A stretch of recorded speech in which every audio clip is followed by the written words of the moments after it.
Hello, hello.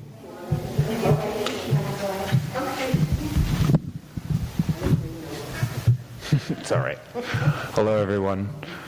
My name is Derek Wall. I'm the manager of adult and university programs for the Utah Museum of Fine Arts. And it's my absolute pleasure to welcome you here tonight to the main branch of the Salt Lake City Public Library for our ACME session, Unstoppable. ACME sessions are coordinated by the Utah Museum of Fine Arts, and they seek to provide a space for communities within our city to connect and learn through art. The ACME session this evening, as I mentioned, is titled Unstoppable and will feature a panel discussion with community partners, art making, and personal story collection in a safe space for participants to discuss and heal from the trauma of domestic violence. I would like to thank the following organizations and individuals for making this session possible. Our partners, the Salt Lake City Public Library, the U of U Gender-Based Violence Consortium, and Lilian Agar. I'd also like to thank our sponsors for the evening, which is the School for Cultural and Social Transformation at the University of Utah, the Utah Domestic Violence Coalition, and the Mellon Foundation. So before I introduce our moderator for the evening, I would just like to give a brief rundown of the event tonight. Following the panel discussion, very informal kind of discussion we'll be having tonight, we will have a brief Q&A, about 10 minutes, and then I invite you all to make your way downstairs to the basement of the library. In meeting room A, we will be having food, delicious food from Lizzie's Catering, and we will have art making activity that will be led by Lilian Agar. We will also have a story collection booth area for any of you wishing to share your stories. They will be recorded, and we ask that you keep those recordings to about 1 minute if you choose to share your story. And if you need any help finding either the art making or the story collection area, just find one of these beautiful people on this stage, and we will be more than happy to help you out. So it's my pleasure to introduce our moderator for the evening, Dr. Annie Isabel Fukushima, Associate Dean of Undergraduate Studies and the Interim Associate Dean of Research and Academic Affairs for the School for Cultural and Social Transformation. Please join me in welcoming Dr. Fukushima to the stage.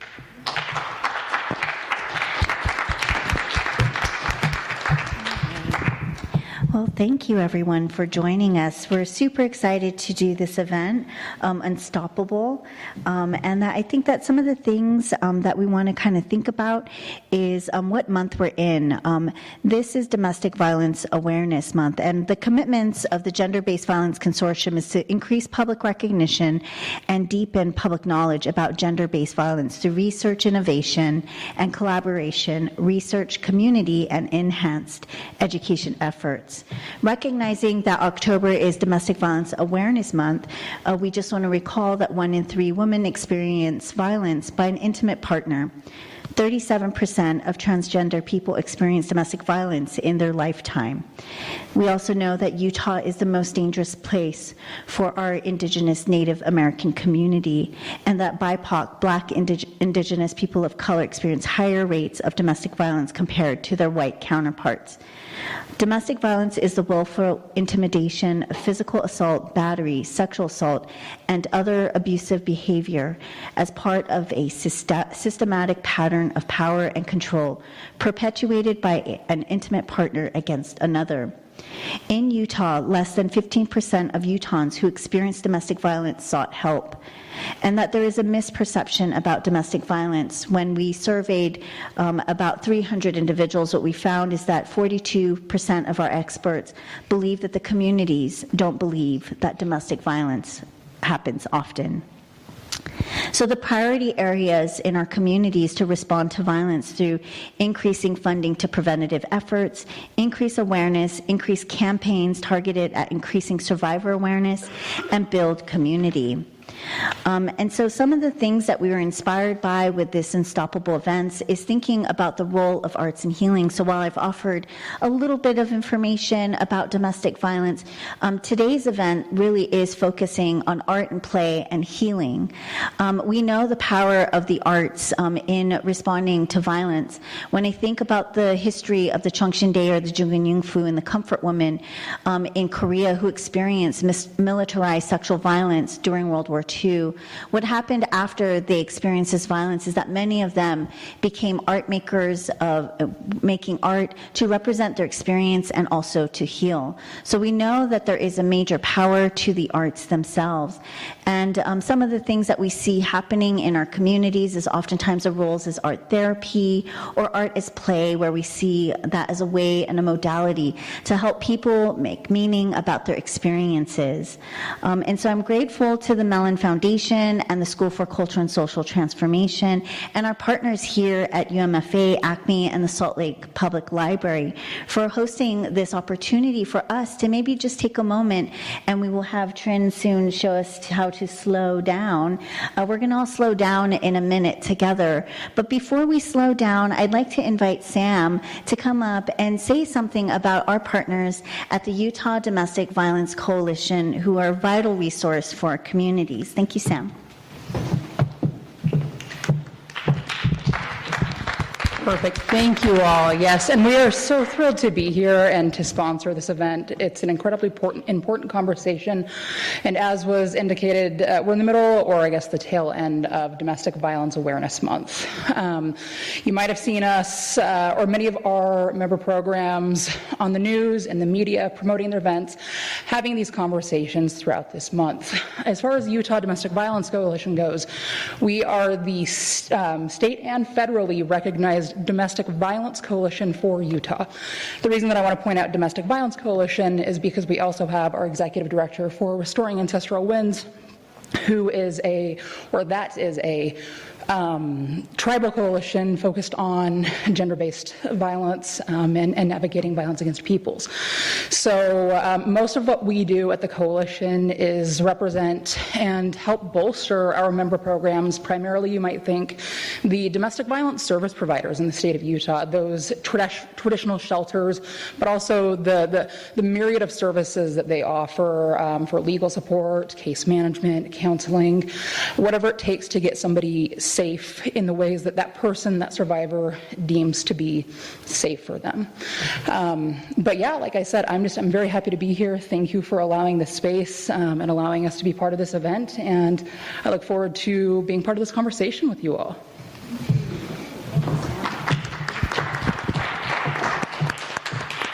All right. Lots of resources on the table in the front. If you decide to exit that way, you'll see tons of resources. We also have resources in the art making space, so you'll find plenty of spaces to collect some resources. I'd like to introduce who our panelists are first, and then we'll go into a slowing down opportunity. Our first speaker is Lilian Agar, who is originally from Mexico and previously based in Los Angeles. Lilian Agar is a Salt Lake City multimedia artist activist, correctional counselor, therapist in training, and undergraduate research fellow with the Gender-Based Violence Consortium. Yolanda Francisco Nez, is executive director of Restoring Ancestral Winds. Yolanda is a strong advocate of Native people, especially women and children, and uses her expertise to help inform policy and advocate for change.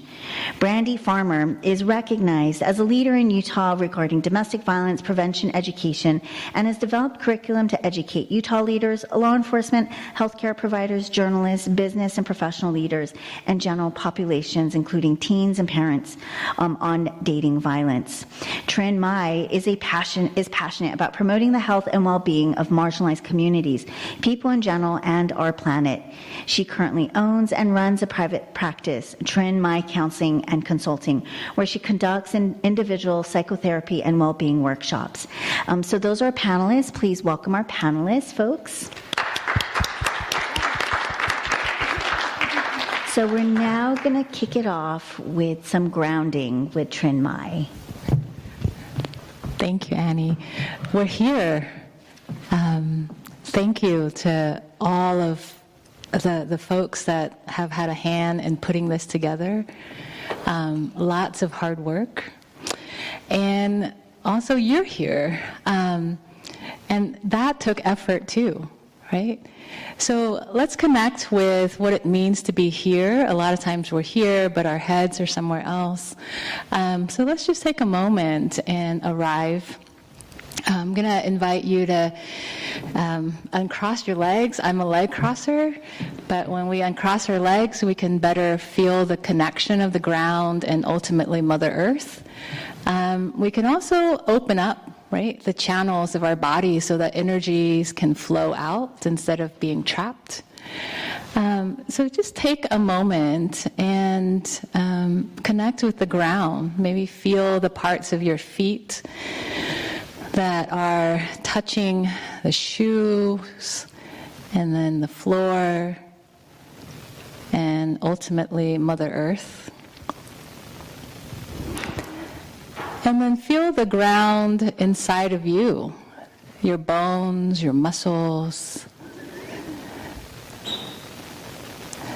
And then perhaps connecting with the fact that you're alive, taking a deep breath and a big sigh if that feels good. We've been holding a lot today, so let some of it go with a long exhale. And just because we can, let's take another breath together. Deep breath, exhaling all the way out, feeling it in your core body. And then maybe just checking in. You can close your eyes or you can just lower your gaze, but check in and see how you are. How are you really? And can you greet yourself like a good friend? Perhaps acknowledging whatever's obvious. So for me, there's some nervous energy because I care about this. So notice what's obvious for you. Maybe there's tiredness. Maybe there's some sadness. Maybe some muscles are clenched and tight. Or maybe you're excited and curious.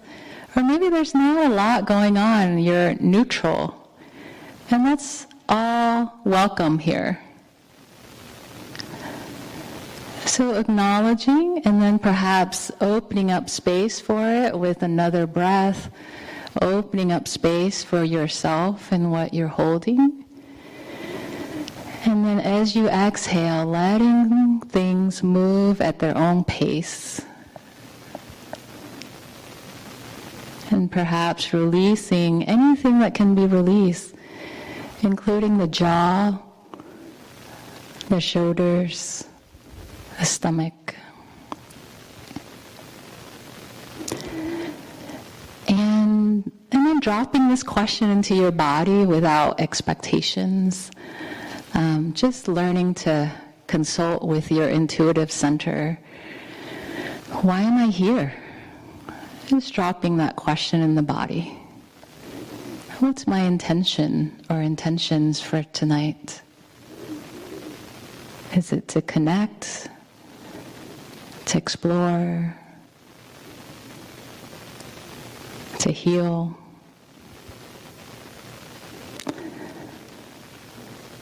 And if nothing comes up right now, that's okay. It's okay. Just trust that it'll be revealed, and whatever is coming up is okay. Just perhaps taking that in with a breath as well and letting that settle. And then at the end of the exhale, you can reconnect by lifting the gaze or maybe opening up your eyes, maybe taking a look around the room, just connecting with your space, the room that's holding us, the people that are here with us.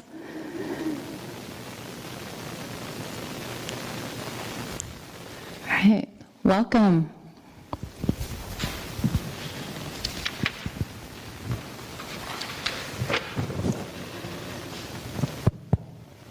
Thank you, Trin. That's wonderful. Trin will be doing that again before we go and play and eat. I think it'll be lovely to have you facilitate just something to help us leave the space. So be prepared, folks, for a grounding to leave activity that's brief.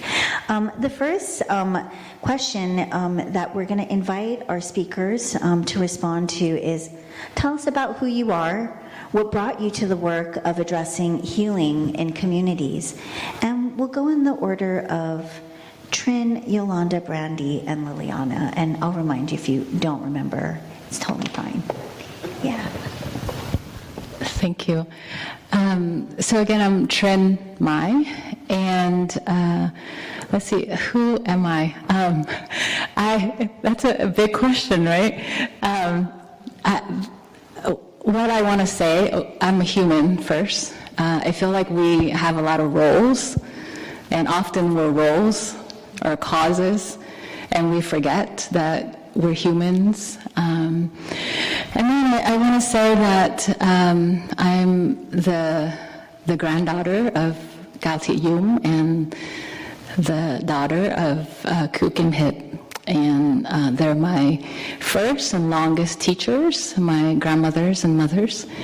They taught me about traditional healing practices from Vietnam. That includes very old spiritual traditions, primarily Buddhism. And so when I teach mindfulness practices that are now taught, right, in U.S. healthcare facilities, I feel like my grandmother's here teaching with me, and that feels really nice. And then I'm a social worker. I have been a social worker for a long time. I was at the University of Utah until July, and currently in private practice. Most of my clients would identify with a marginalized identity. Many of them are BIPOC, and many of them have immigrant backgrounds. Oh, everyone has their own microphone, so you can hang on to it. That's right, thank you. Yeah, thank you for that, Trin. Yolanda. Yat and hello. Thank you so much for being welcoming us and for having us participate in this event this evening.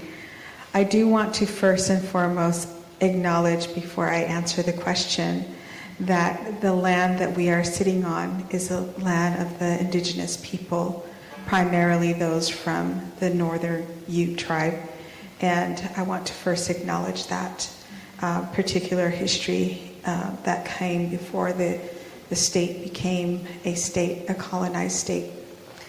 Who am I? First, again, my identity is tied to my clan, which is a matrilineal clan that particularly every Diné or Navajo person will express when they are introducing themselves. And so my clan is Edgewater. And so all of the women in my family who have come before me have their identities expressed as Edgewater, from the Edgewater people, which means that those who came before me, the first women, Navajo women, that was a changing woman, also had relatives that lived by the edge of the water. And so my identity is first tied to my mom and my grandmother, great-grandmother, and all of the women in my family that came before me. So in the Navajo way, I am born for the Basque people, which is Nakai Diné. I am Trabaha, born for Nakai Diné. Trabaha is Edgewater, and born for the Basque, who are from northern Spain. My identity, however, is primarily I identify as a Navajo woman because I was born and raised all my life learning, understanding, all-encompassing the Navajo way and the people and the language. And so, secondly, I am also my second clans, which are the clans of my maternal grandfather, who is also Nakai Dene, but his identity is from the Mexican people. And then there is also my paternal grandfather, who is Basque. And so typically when I am introducing myself especially to among the Dene people, I share with them all four of my clans and my identity.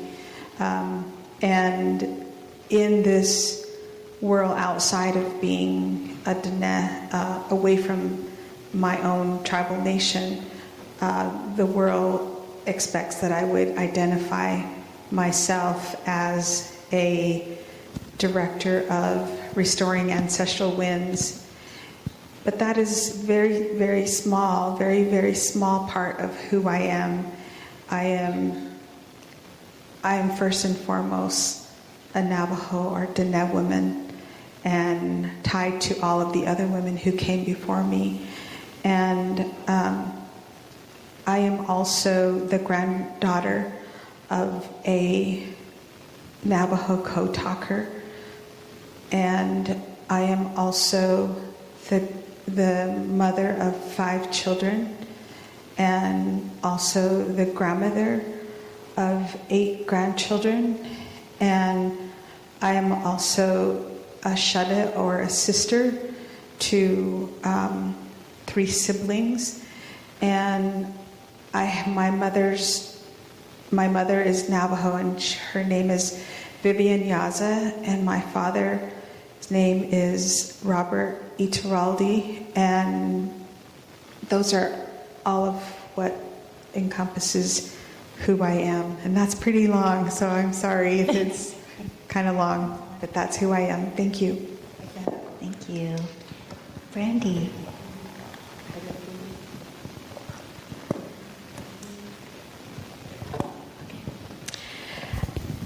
Gosh, how do you follow that? I am the baby of 10 children. My mother was born in Coahuila, Mexico, but she was 3 months old when the revolution started and they crossed the border to Texas. My dad and my mother were so involved in the community, and they worked to improve the lives of the community. And I guess that's where I get some of the things that when we talk about unstoppable, yeah. And before I forget, I want to wish you all unstoppableness. But anyway, I do identify as a survivor. I'm a survivor. We've had 4 homicides in my family. One of the homicides was my niece, who was murdered by her husband. And I'm a survivor of many crimes through my life, and human trafficking, domestic violence. I was abducted, held hostage, many things that have happened to me, and that is the reason that I come here and have become a part of wanting to heal the earth, to show everyone that with kindness and love, that we need, that our world needs to be healed, not only our survivors, but I have entrenched myself in it. I go way back with the Utah Domestic Violence Coalition in the 80s. The first bill that I ever worked on was the self-defense bill in 1985. But I also, if you've ever heard of Violence Against Women Act in Congress, I was at the very beginning of that. I gathered stories for Senator Hatch and Joe Biden for that to be introduced into Congress. And then at the first reauthorization of Violence Against Women Act, I was able to introduce dating violence because they told me that they could not fund youth programs.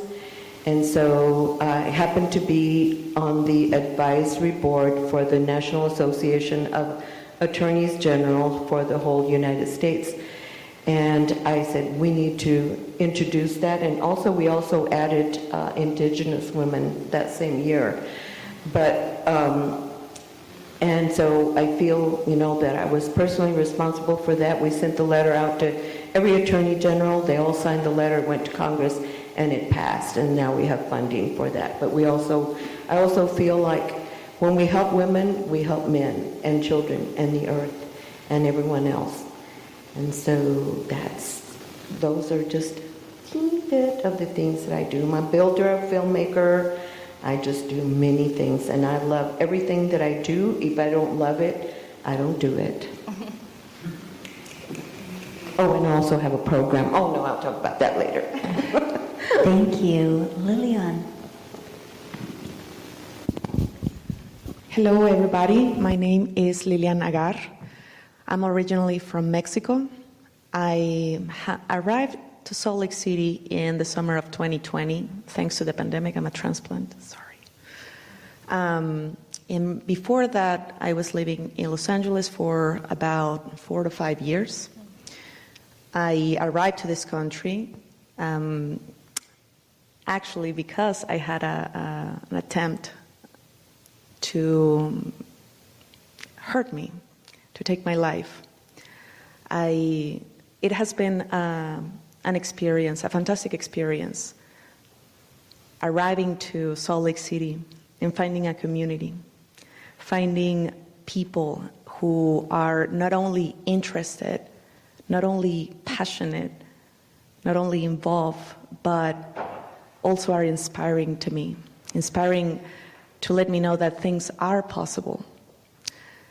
I am also a domestic violence survivor, and I understand how important it is to provide pathways for safety, for trust, for dialogue. Unfortunately, our culture is still healing from stereotypes, from the taboo, that don't allow us to see how much we can win, how much we can win by having these conversations with our sisters, with our daughters, with our sons. As Fanny mentioned just a moment ago, this is not something that women or females experience. This is something that affects seniors. This is something that affects children, that affects men, individuals from the LGBTQ community. It's important for me to create opportunities in which not only I can share my art, but tell the story, tell and immortalize contemporary stories of success, of self-love, of resilience. I want to invite my audience to see themselves in these strong people, to see that although these challenges are issues that can happen to anybody in our society, doesn't have to be what defines our story, doesn't have to be a limit. And that's the reason why this is called Unstoppable, because we all have those resources. And it has been, I just want to take the moment to say thank you to all of you and to all of you for taking the time, to listen, for taking the time to consider and be open, and maybe find ways to heal, find pathways to recognize we are not that different from each other, In the end, we all want belonging. We all want safety. We all want respect, acceptance, love. And sometimes, depending issues or situations in our society, like elections, we forget all the gifts we have in common, all the gifts that have helped us get where we are in a more inclusive society, in a more diverse society, in a more open society for healing. I'm incredibly honored to get to learn from all of you. I'm incredibly honored to have the opportunity to share and normalize healing for everybody, no matter the age, no matter your ethnicity, no matter where you come from. What matters is that you're here and that your story matters. So thank you, everybody, for coming. Thank you, everybody, to be part of this effort. Great.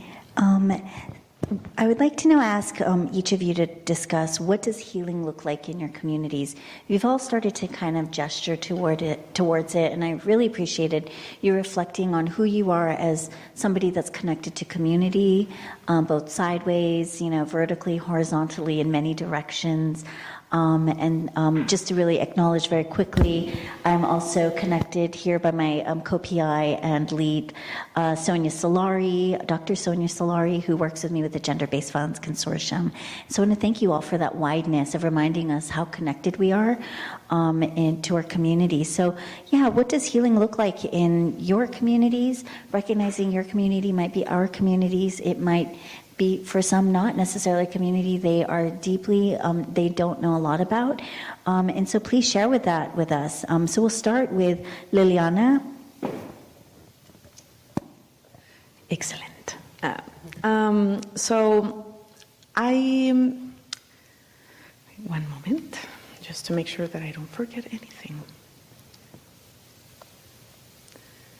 So in this case, as we just heard, Utah is in, or has been in a very dire position in regards of domestic violence, in regards of sexual assault.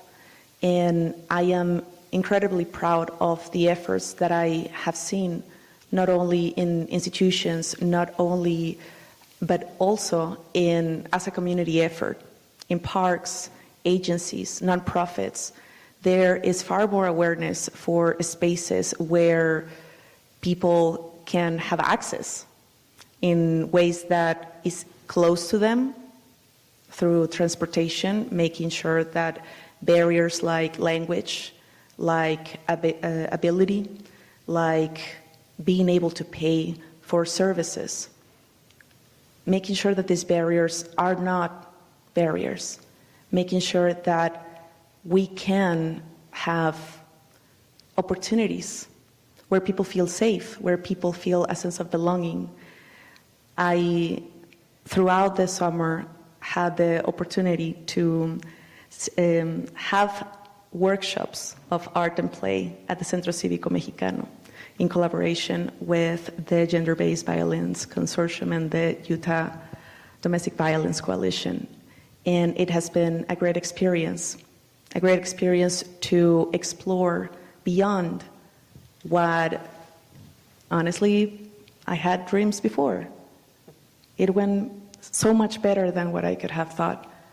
And through my art, through workshops, it has allowed me to grow as a future therapist, as an activist, artist.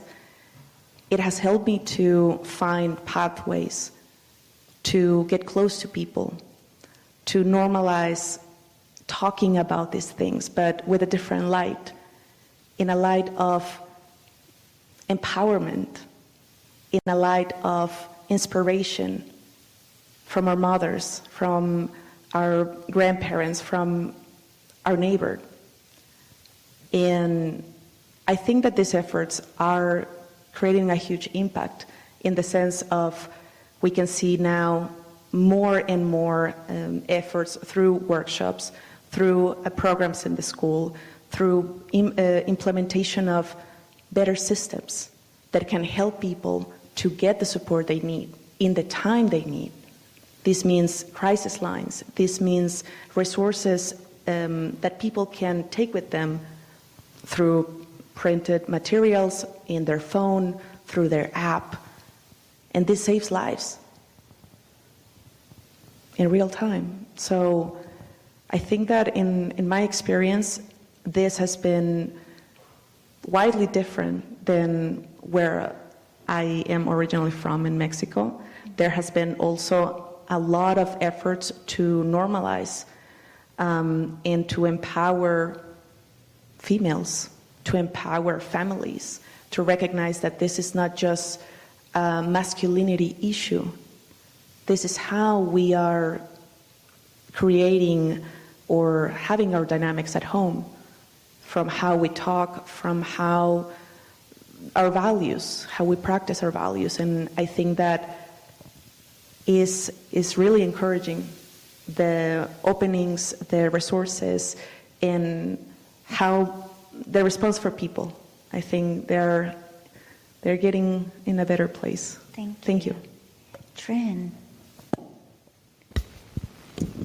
Thank you, Lilian. I love that you said that healing is not just the work of the individual, right? But it's the work of the whole community, the work of systems like schools and social service agencies, the government, the police, healthcare systems. So safety, you also said safety. Safety in the environment, right? Safety of shelter, of having your basic needs met, of having a livable wage. And so I want to talk maybe a little bit about safety internally. So there's restoring safety externally, which involves all of us, and also restoring safety internally involves all of us. And restoring safety internally, for me, I feel like a lot of people who've experienced domestic violence or intimate partner violence or violence of any kind are disconnected from what heals them, what makes them whole. So they're disconnected from community, they're disconnected from family, and they're disconnected from themselves.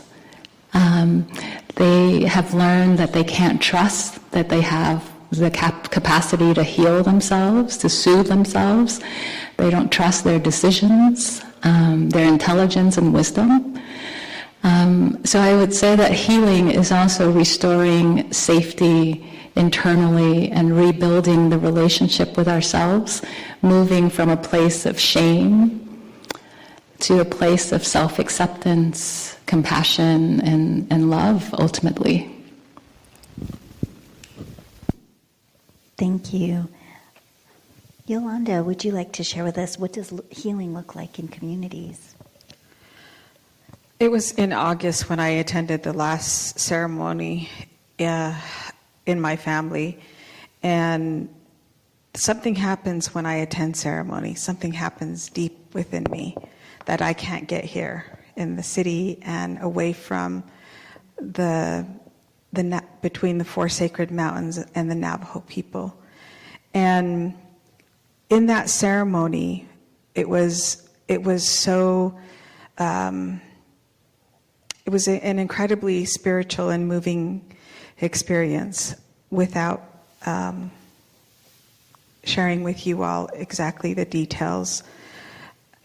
There is something to be said in healing when you can connect to your heritage, to your people, to people who look like you, who speak your language, whose priorities are so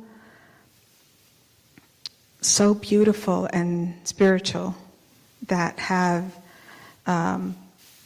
not much to do with material things, but the elements of nature and sky and earth and air. And when I participate in these ceremonies,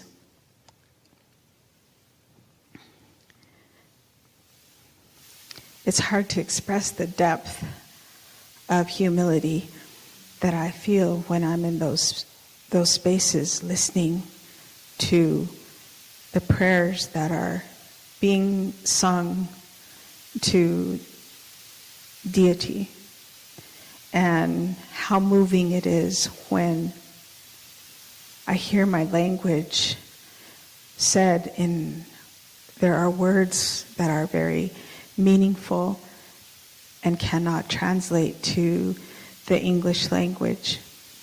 And to be able to be in a space that is so vast and so open and so clean, and in a place where there's not a lot of traffic and congestion, and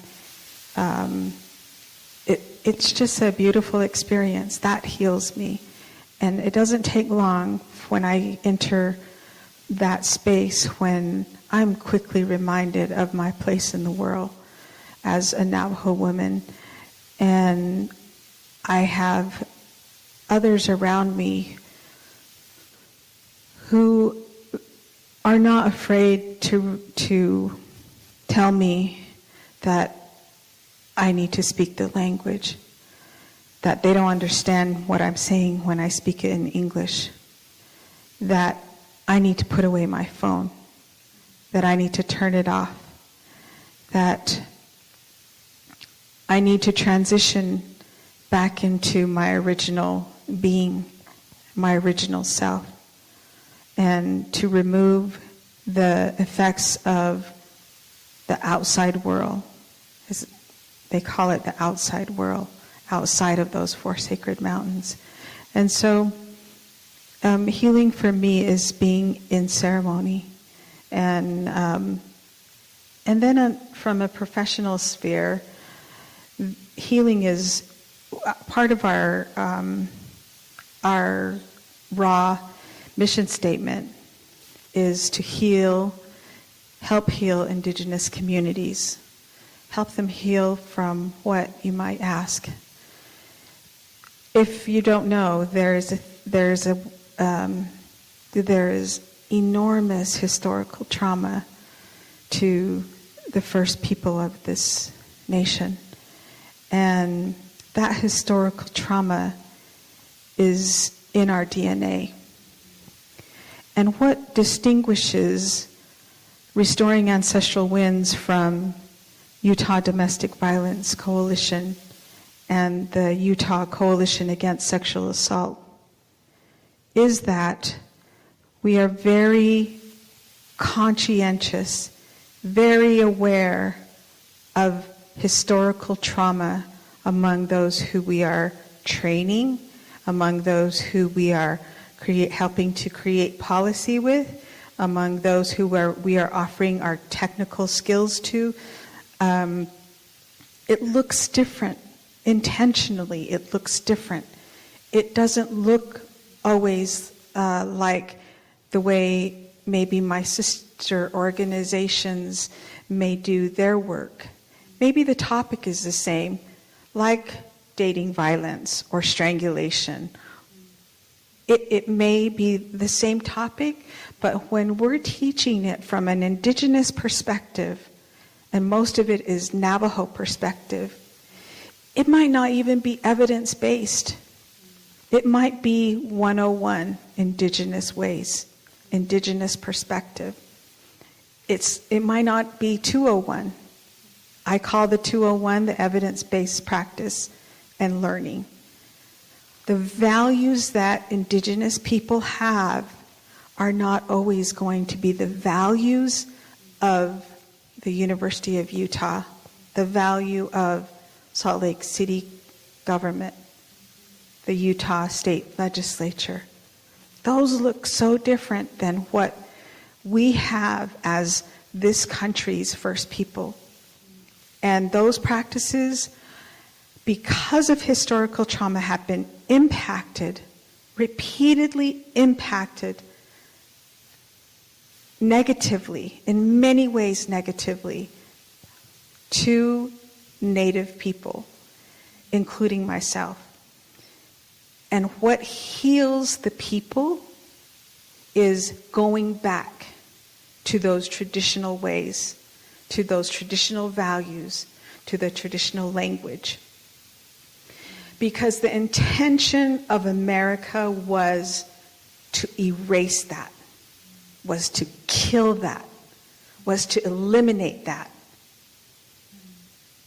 I saw a statistic today that someone sent to me that was 1% now of the population in Utah of Native people. America was very intentional, and I don't mean to get political, but I feel like some of this has to be said about historical trauma, because people will say, well, why is there so many missing and murdered Indigenous women and girls and people? Why is there poverty? Why is there this and why is there that? And it's like, oh, do you really want to know? Go back to historical trauma. When the United States government made it a priority to eliminate the people. When we were put in boarding schools, when we were put in the LDS placement program, when we were given blankets that were filled with smallpox, etc., etc. America has a very dark history, and that leads the people to where they are now, which is not a pretty picture. We have dynamics and statistics that, while Utah generally talks about the statistics of violence against women, I promise you, that statistic of violence against Indigenous women, Native women, Navajo women, Shoshone women, Paiute, Goshute, is so much higher. The mandate in America and U.S. government was to eliminate us from the face of the earth. I'm really glad that I'm still standing. I'm really glad that I am intentional in this work to bring forward the understanding and the knowledge and the ways of Indigenous people through training and prevention work in sexual assault and domestic violence. So the healing comes, again, initially, our traditional ways are valid, regardless of what the rest of the world thinks. And we're continuing to practice that. Yeah, beautiful. Brandy, do you want to also share your reflections on what does healing look like? Absolutely. Well, I just turned 75 a few days ago, and I have had a lifetime of healing. And in so many different ways. When I was the director of the domestic violence program for the Attorney General's office, the Utah Attorney General's office, one of the ways that I helped with healing for many individuals, I had over 2,000 volunteers all over the state of Utah, and bringing them, helping them to heal in some of the works. We had programs, I had a program, I could say that as many as 38 presentations in one day all over the state. And it was the volunteers, they were legislators, police officers, they were elected officials, mayors, survivors, general populations that wanted to be a part of it. And that is the way I felt like it's important for us to all work together. I don't believe in working in silos. I believe that it's important for everyone and anyone who wants to join in the efforts to heal, to educate, and become a part of the solution. And for 11 years, I wrote the domestic violence related death report for the Utah Domestic Violence Coalition. And in that, I would take, when an incident happened, I would go to the library, I didn't write it at home, I would go and I've read anywhere from 1 to 50 stories about the one incident. And I'd pull them all together, I'd print them and read them and study them. And in the moment, I felt the darkness and the sadness and the pain, not only of the victims, but also the offenders. And just tragic, the tragedy that was happening in their lives. But then I would pack my computer up and I'd put it away and I would go watch a comedy movie. I would do anything that was just happy and beautiful. I went to TJ Maxx, to Home Goods, because everything is beautiful in there. I spent time with my family, with my friends. I did, so many things that just made me happy. My cat, and, I could lay in bed with my cat, cuddled up with him, and I just think to myself, this is the best moment of today, and just feel that love, that unconditional love. And that's what I encourage everyone to do.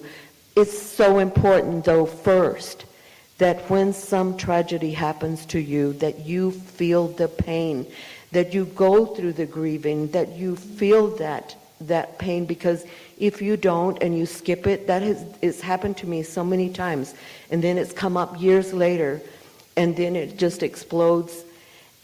But feel the pain and just grovel in it and tell your story. It's so important for you to tell your story. We learn from survivors. All the things that we have learned about domestic violence and any kind of crime is from the survivors' stories, from what happened to them. Another thing that I've done at Centro Cívico Mexicano, I wanted to start a program, an art therapy program, and it's called Creative Healing for Survivors. And the first class that we had, there, all these people around, and we had the therapist and the artist that came to teach that class. And some of the survivors they were just crying. They said, I don't even know how to draw a stick figure. And so the therapist would say, well, let's do a stick figure. And they started with that. And then it just, they started with that, and then we'd, do some other things. We went to every medium. And I encourage every kind of medium, not just the visual art, but, whether it was a written word or the culinary arts, performance arts, anything, film, anything that you want. I'd always say, what is your dream? Let's make your dream happen. And so, I encourage that. And we're getting ready to do another art therapy class, which we will have an installation. And that's the thing, is that when the survivors do their pieces, when they finish their pieces, I make sure that they're exhibited somewhere. We've had exhibitions in so many different places. And for them to feel the value of having their work displayed in an exhibition hall, in a gallery. And that is some of the ways that I feel, that are great ways to feel healing. Wonderful. And so because we want to get to food and also to play, art and play, we're going to just have each of you I'm not going to be counting words and all that, but just very briefly, if you could just leave folks with why is it important to find creative ways to heal? If you can do one line or a few words or something short so we can go eat and have fun. We're going to just go down the line, and we'll start with you, Yolanda, and we'll make our way to Trin. It's important to heal because there's going to be progress internally, and you want to stop the trauma right here in this generation. It has to start with me. I encourage you to contact Centro Cívico Mexicano or look me up, Brandy Farmer, on Facebook, and come and join the class. and be a part of the class. We're all survivors of something, so come and join us. I'd love to have you there. Well, just as a reminder, I consider that healing is a daily promise of love that we can all do one baby step at a time. It can be very hard to remember that we are all humans and we are all trying. So continue healing. Be patient. Wow, I feel like I don't need to say more. But creative ways to heal are fun, right? And creative arts, all kinds, music, dance, cooking, visual arts, they're big containers that can hold our big emotions. And they help us to process and move those emotions and grow something beautiful from the dirt. Wonderful. And Derek is somewhere in the space. Derek is just going to tell us what's up next. I don't think we can do Q&A in the art space while we eat and play. So if you have questions, we invite you to eat and play and ask your questions there. So Derek, if you can just tell us where to go, because this is like a maze. It is a big building. Thank you. And please give us our wonderful panelists a round of applause. Just really inspiring. We will have food in meeting room A downstairs, which is where we will also have the art making